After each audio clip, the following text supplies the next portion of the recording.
berjalan. Subhanallah. Bapak Ibu, sedekah itu luar biasa. Terjamin husnul khatimah dengan sedekah. Wallahi, tidak ada orang yang istiqamah dan cinta sedekah pasti dapat husnul. Assalamualaikum warahmatullahi wabarakatuh. Alhamdulillahirabbil alamin. Allahumma shalli ala sayyidina Muhammad wa ala ali sayyidina Muhammad. Sahabat, teman-teman yang beriman yang insyaallah dirahmati oleh Allah Subhanahu wa taala, pada kesempatan yang sangat mulia ini, marilah sama-sama kita simak, kita dengarkan, kita ikuti ilmu yang akan disampaikan oleh guru kita almarhum Syekh Ali Jabir tentang satu amalan yang apabila kita kerjakan, maka semua hajat kita, semua keinginan kita, baik di dunia maupun di akhirat, cepat dikabulkan oleh Allah Subhanahu wa taala, dan juga kita akan mendapatkan ridha dari Allah Subhanahu wa taala. Amalan apa yang dimaksud? Mari kita sama-sama simak tayangan berikut ini. Ada orang kaya raya saya kenal tapi stres. Kaya raya, punya pesawat pribadi, rumahnya di mana-mana. Pas ketemu sama saya, pas isi acara di rumahnya, habis mulai tamu keluar, dia ajak saya ke dalam. Saya mau ngobrol sama saya. Pas begitu masuk, ada kantor pribadi beliau di dalam rumahnya. Begitu tutup itu, malah dia peluk saya dan menangis. Pak, kenapa menangis? Takut. Apaan takut? Takut kehilangan harta itu. Takut miskin, takut sakit, takut celaka. Hartanya bisa sampai 7 turunan belum tentu habis, triliunan, tapi takut. Oleh karena itu Bapak Ibu, hidup sederhana apa adanya jauh lebih nikmat daripada berlebih-lebihan. Benar-benar. Oleh karena itu, orang yang salih, salah satu tanda kesalihannya, harta yang dia sedekahkan jauh lebih banyak daripada yang dia simpan. Tapi dasar itu bisa menjadi ringan, sedekah lebih banyak daripada yang kita simpan adalah iman yang kuat. Tapi kalau imannya lemah, mana bisa? Saat bersedekah aja dia hitung-hitungan. Kalau diajak rame kumpulin sedekahnya, dia buka dompetnya, ada isinya 1.000, 10.000, ada 100.000. Yang keluarin yang mana? Tidak apa-apa, jujur saja, tidak apa-apa.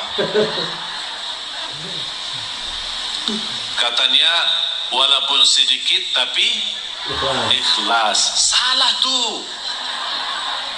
Itu dulu, masa dulu. Sekarang rubah perkataannya, lebih baik banyak tapi ikhlas daripada sedikit tidak ikhlas. Harus banyak. Bapak Ibu, saya ceritakan sesuatu tapi bukan, insya Allah bukan riak. Seumur hidup saya sampai titik ini, saya tidak pernah zakat mal. Heran ya, kok bingung Ustaz tidak zakat sih? Kita diajurkan suruh zakat, kok Ustaz tidak zakat? Seumur hidup sampai titik ini saya tidak pernah mengeluarkan zakat setiap tahun. Kenapa? Karena saya tidak suka simpan duit. Kalau tidak ada duit, bagaimana ada zakat? Ada zakat kalau ada nisab kan? Ada nisab, ada haul. Kalau tidak ada nisabnya, mana boleh zakat? Dan aku heran terhadap seorang yang Allah berikan kelebihan rezeki, tapi saat dia berzakat dan sedekah itu, sepertinya merasa takut kembali miskin. Wallahi, hidup miskin di dunia lebih baik daripada hidup miskin di akhirat. Kenapa? Karena hidup miskin di dunia seberapa lama pun tetap namanya sebentar. Tapi kalau di akhirat, kaya selama-lamanya atau miskin selama-lamanya, tak ada batas. Oleh karena itu bahagia seorang yang saat dia bersedekah, dia sudah ingat, saya lagi isi tabungan akhirat saya, supaya nanti kalau saya hadap Allah hari kiamat, rekening akhirat saya masih banyak. Subhanallah, luar biasa. Oleh karena itu sedekah termasuk salah satu amalan yang sangat berguna bagi orang yang hidup maupun mati. Sampai ada sahabat, ya Rasulullah, ibu saya meninggal, apa yang harus saya bisa berikan kepada ibu yang berguna padahal ibu saya sudah meninggal? Kata Rasulullah, bersedekah. Bahkan Bapak Ibu tolong simpan surah Al-Munafiqun, surah 63 ayat 10. Surah 63, tolong simpan ya, ingat ya, jangan lupa. Surah 63 ayat 10. Allah jelaskan di ayat itu apa keinginan orang yang sudah mati. Apa keinginan orang yang sudah mati, sudah masuk kubur, sudah lihat mungkar nakir, sudah dipertanyakan Rabbuka, Madinuka, Man Nabiyuka, dan sudah melihat gelapnya kubur, sudah melihat sempitnya kubur, tidak ada siapa-siapa yang membantu, hanya satu dia mohon kepada Allah. وأنفقوا مما رزقناكم من قبل أن يأتي أحدكم الموت فيقول رب لولا أخرتني إلى أجل قريب فأصدق وأكن من الصالحين. Ketika manusia menghadapi kematian dan bisa menyebutkan keinginannya dan cita-citanya, ya Allah, tundalah kematianku. Ya Allah, kembalikanlah aku dari kubur supaya aku bisa bersedekah kembali. Bukan bisa salat malam, bukan bisa baca Quran, bukan bisa puasa Isnin Kamis, bukan bisa berbakti baik sama orang tua, bukan supaya saya bisa haji umrah, bukan saya bisa nikmati Ramadan, semua itu baik. Tapi satu yang dia sebutkan, supaya saya bisa bersedekah kembali. Kenapa? Ulama menjelaskan, kenapa orang yang menghadapi kematian dan masuk kubur ingin kembali ke dunia untuk hanya bisa bersedekah lagi? Karena dia sudah lihat begitu dahsyat pahala sedekah yang telah dia berikan. Oleh karena itu dia mengharap, ya Allah, kalau memang begini, tolong kembali lagi ke dunia, tundalah kematianku supaya harta yang saya masih simpan bisa saya habiskan di jalanmu. Allahu Akbar. Masya Allah, sedekah teman-teman. Sedekah itu luar biasa. Luar biasa sedekah. Bahkan saking indahnya sedekah itu, Allah berikan satu pintu khusus namanya babus sedekah di surga. Jadi ada orang punya kelebihan apa? Ini ada babus sedekah masuk. Seperti Sayyidina Uthman ibn Affan yang terkaya. Tahu nggak Bapak Ibu, ada satu cerita barangkali Bapak Ibu pertama kali mendengar. Sampai sekarang jarak kita antara kita sama Sayyidina Uthman 1400 tahun. Sampai sekarang ada satu rekening di bank di kota Madinah atas nama Uthman ibn Affan radhiyallahu anhu. Sampai sekarang. Itu apa?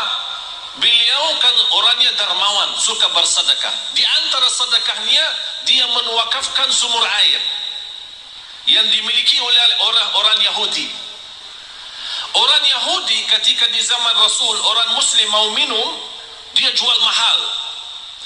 Jadi orang yang mampu bisa beli, orang yang tidak mampu tidak bisa. Kata Sayyidina Uthman begini, satu hari saya bayar untuk umat Islam.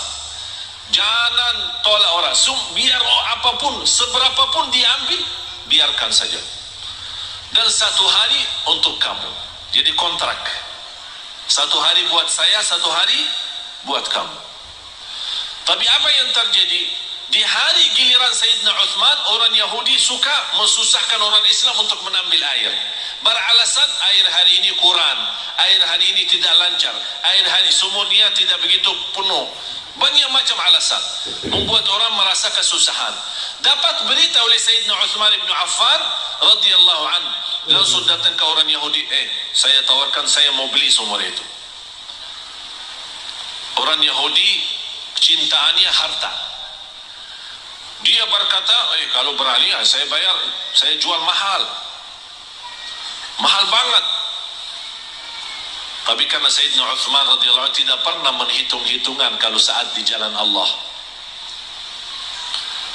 Berapapun harta, berapapun biayanya, saya yang beli. Masya Allah. Begitu sudah jadi membeli sumur air itu, kata Sayyidina Uthman, Ya Rabbi, saksikan sumur ini wakaf lillahi ta'ala sampai hari kiamat.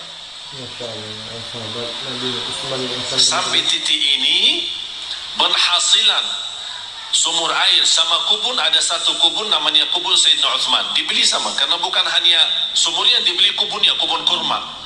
Semua penjualan hasil kurma daripada airnya di mana-mana pun masuk rekening Sayyidina Uthman. Sampai dia meninggal dunia masih ada bergilar hartanya, terus berjalan. Subhanallah. Bapak Ibu, sedekah itu luar biasa. Terjamin husnul khatimah dengan sedekah. Wallahi, tidak ada orang yang istiqamah dan cinta sedekah pasti dapat husnul khatimah. Amin. Insyaallah, insyaallah. Selamat dari kecelakaan, selamat dari kematian buruk. Kalau kita bilang kecelakaan termasuk kebakaran, bahkan disebut dalam hadis selamat dari kematian mendadak. Karena salah satu ciri hari kiamat, akhir zaman banyak meninggal dunia mendadak. Pas naik mobil meninggal, pas lagi makan meninggal, mendadak namanya. Supaya selamat dari mendadak, jangan sampai kita mati dalam keadaan buruk maupun mendadak, jagalah sedekah. Allah lindungi dari kematian mendadak, dari kematian buruk, dari kematian kecelakaan. Bahkan sedekah itu menjaminkan ridha Allah. Sedekah itu membadamkan kemurkaan Allah. Kalau Allah lagi murka sama kita, Allah marah sama kita, supaya Allah angkat kemarahannya lewat apa? Bukan haji, umrah, puasa, tidak ada, sedekah. Terjamin terhapus dosa kita lewati sedekah. Semua yang saya sebutkan ada lebih daripada 100 manfaat daripada sedekah. 100 manfaat. Masya Allah, sedekah ini. Bahkan sedekah itu bisa menjadi berkah bagi keturunan kita. Siapa yang ingin punya anak salih salihah, jagalah sedekah. Siapa yang ingin berbakti baik sama orang tua, walaupun orang tua sudah meninggal dunia, lewati sedekah. Oleh karena itu Bapak Ibu, setiap Anda bersedekah dimanapun. Alhamdulillahirrahmanirrahim. Sahabat yang beriman, itulah tadi ilmu yang disampaikan oleh guru kita. Mudah-mudahan bermanfaat, mudah-mudahan dapat kita istiqomah, dapat kita amalkan dalam kehidupan kita sehari-hari. Semoga kita termasuk ahli sedekah. Dimanapun kita berada, kita istiqomahkan untuk bersedekah. Berapapun itu yang kita sedekahkan, yang penting istiqomah. Allah sangat menyukai orang yang istiqomah. Mudah-mudahan kita termasuk ahli sedekah. Mudah-mudahan kita diampuni oleh Allah Subhanahu wa taala dosa-dosa kita, mendapat ridha dari Allah Subhanahu wa taala dan masuk surga bersama Rasulullah sallallahu alaihi wasallam. Mungkin itu saja yang bisa dapat saya sampaikan. Saya akhiri. Wassalamualaikum warahmatullahi wabarakatuh.